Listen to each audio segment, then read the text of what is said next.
Tayo mga bikers. Sir, good afternoon sir. Nakita ko sa yung inyong drone, mga ganito. Mayroon kayong nagbibintang drone sir. Okay lang ba naka-vlog ako? Okay lang sir. So ayun, nandito na tayo mga bikers. So, may mga drone dito si sir. Ayan, may mga GoPro din si sir.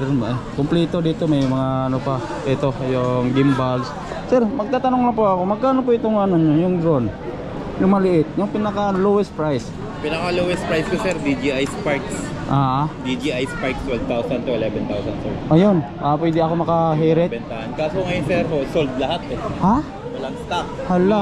Ito lang ang available ako dito. Magkano naman yan sir? 19,000 sir. Hala, ang bigat naman yan sir.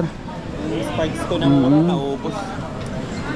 Kasi ang dala ko lang dito ay magkano lang ano ko dala ko dito, maliit lang ang dala ko. Bira kasi magkaroon ng stock ng Sparks, medyo mura kasi. So dito mga bikers yung mga drone no.